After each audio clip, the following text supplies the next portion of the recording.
Hello everyone, কেমন আছো তোমরা? আশা করব অনেক ভালো আছো। আমরাও কিন্তু অনেক ভালো আছি। তো আবারও আজকে চলে এসেছি নতুন একটি ভিডিও নিয়ে। তো বন্ধুরা, আজকে কিন্তু নিয়ে এসেছি মাংসকেও কিন্তু হার মানিয়ে দেবে এই ট্যাংরা মাছের কষা। তো বন্ধুরা, আজকের রেসিপিটা তোমাদের সঙ্গে শেয়ার করছি। তোমরা কিন্তু ভিডিওটা একদম স্কিপ করো না, পুরোটা দেখার জন্য অনুরোধ রইল। আর যে যেখান থেকে ভিডিওটা দেখছো অবশ্যই কিন্তু একটি লাইক করে কিন্তু পাশে থেকো। আর ভিডিওটা কিন্তু সম্পূর্ণ দেখার অনুরোধ রইল। তাহলে চলো আর বেশি কথা বললাম না, ভিডিওটা কিন্তু শুরু করা যাক। তো আমরা এখানে কিন্তু বড় বড় সাইজের কিন্তু ট্যাংরা মাছ নিয়েছি। আর মাছটাকে কিন্তু ভালো করে কিন্তু পরিষ্কার করে আমরা ধুয়ে একটি প্লেটে রেখেছি। আর এতে কিন্তু লবণ আর হলুদ দিয়েছি। এবার মাছটাকে কিন্তু আমরা ভালো করে কিন্তু লবণ হলুদ দিয়ে মেখে নেব। তো দেখো, মাছটাকে আমরা কিন্তু লবণ হলুদ দিয়ে ভালো করে মেখে নিয়েছি। আর এর মধ্যে আমরা একটু সর্ষের তেল দিয়েছি, কারণ এই মাছটা কিন্তু খুব ফোটে। এর জন্য একটু সর্ষের তেল দিয়েছি, তাহলে কিন্তু মাছটা কিন্তু ফুটবে না। তো খুব ভালো করে মাখা হয়ে গেছে। আর এদিকে কড়াইতে কিন্তু তেল গরম করে নিয়েছি। এবার মাছটাকে আমরা এক এক করে ছেড়ে দেব ভাজার জন্য। আর এই মাছটাকে দেখতে কিন্তু একদম কাতলা মাছের মতন মনে হচ্ছে, কিন্তু মাছটা কিন্তু ট্যাংরা।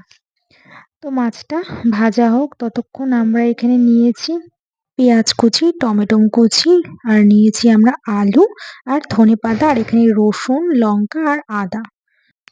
তো আমরা এখানে একটি মিক্সির জারে নিয়েছি 14 থেকে 15 কোয়া মতন রসুন, 2 কোয়ার মতন আদা, 4 থেকে 5টা কাঁচা লঙ্কা, আর একটা টমেটোকে আমরা কেটে নিয়েছি। আর নিয়েছি পেঁয়াজ। তো আমরা পেস্ট করে নেব। আর এদিকে কিন্তু মাছটা কিন্তু ভাজা হয়ে গেছে। আমরা কিন্তু একটি পাত্রে মাছটাকে কিন্তু তুলে নিয়েছি। এবার ওই তেলেই আমরা জিরে দেব। আর তার মধ্যে আমরা দিয়ে দেব তেজপাতা। ফোড়নটা একটু ভালো করে নাড়াচাড়া করে নেব। এবার দিয়ে দেব পেঁয়াজ কুচি।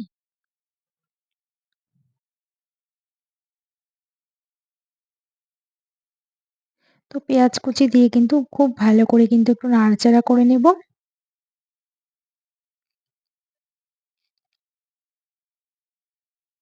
এবার আমরা আলু কেটে নিয়েছি, রসার মতন করে আলু কেটে নিয়েছি। তো আমরা আলুগুলিকে দিয়ে দেব। আলুগুলিকে দিয়ে পেঁয়াজের সঙ্গে খুব ভালো করে ভাজতে থাকবো।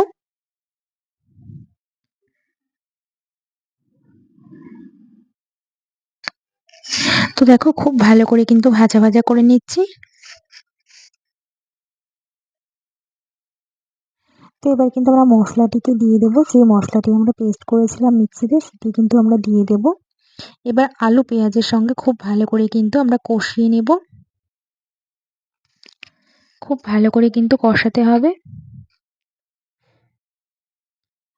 এবার দিয়ে দেব 1 চামচ মতন জিরের গুঁড়ো, হাফ চামচ ঝাল লঙ্কার গুঁড়ো, হাফ চামচ হলুদ গুঁড়ো, স্বাদের জন্য লবণ দিয়ে আমরা খুব ভালো করে কষিয়ে নেব।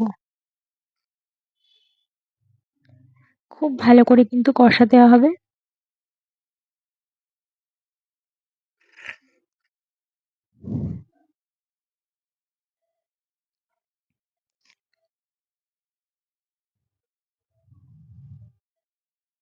তো খুব ভালো করে কিন্তু আমি কষিয়ে নিচ্ছি।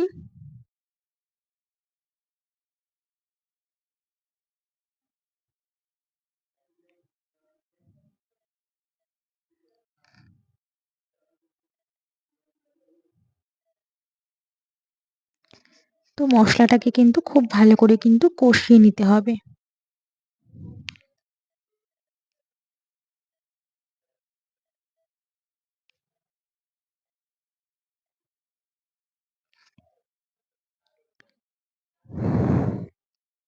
মশলা থেকে তেল ছাড়তে শুরু করলে কিন্তু আমরা এখানে পরিমাণ মতন একটু জল দেব।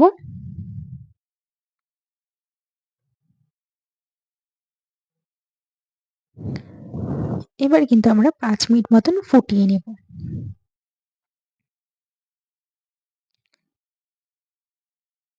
তো 5 মিনিট কিন্তু আমরা খুব ভালো করে ফুটিয়ে নিয়েছি ঝোলটাকে। এবার ভেজে রাখা কিন্তু আমরা মাছটাকে কিন্তু দিয়ে দেব ঝোলের মধ্যে।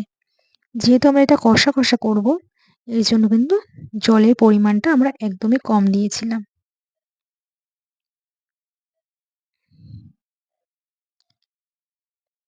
এবার একটু ভালো করে নাড়াচাড়া করে নেব। এবার আমরা ৫ মিনিটের জন্য ঢাকনা দিয়ে রেখে দেব। ৫ মিনিট বাদে ঢাকনা তুলে দেখব যে সেদ্ধ হয়েছে কিনা। তো সেদ্ধ হয়ে গেছে আলুটাও। এবার একটু ভালো করে নাড়াচাড়া করে নেব।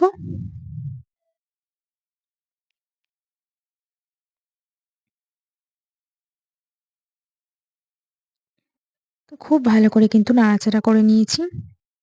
এবার ওপর থেকে আমরা একটু ধনেপাতা কুচি দিয়ে দেব।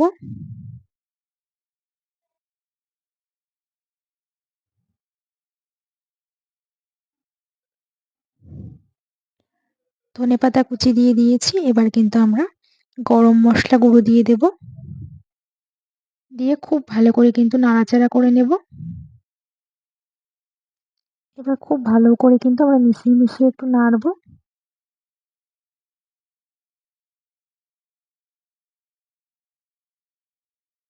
তো তৈরি হয়ে গেছে কিন্তু আজকে আমাদের আট ট্যাংরা মাছের কষা। তো এইভাবে একবার এই মাছ রান্না করে দেখুন। আট ট্যাংরা মাছ মাংসকেও কিন্তু হার মানিয়ে দেবে এই আট ট্যাংরা মাছ। তো বন্ধুরা, কেমন লাগলো আজকে আমাদের এই রেসিপিটা? আজকের রেসিপিটা যদি তোমাদের ভালো লেগে থাকে তাহলে কিন্তু অবশ্যই একটি কমেন্ট করে জানিও। তো বন্ধুরা, আজ এই পর্যন্তই। আবার দেখা হবে নেক্সট ভিডিওতে। ততক্ষণ তোমরা সুস্থ থেকো, ভালো থেকো।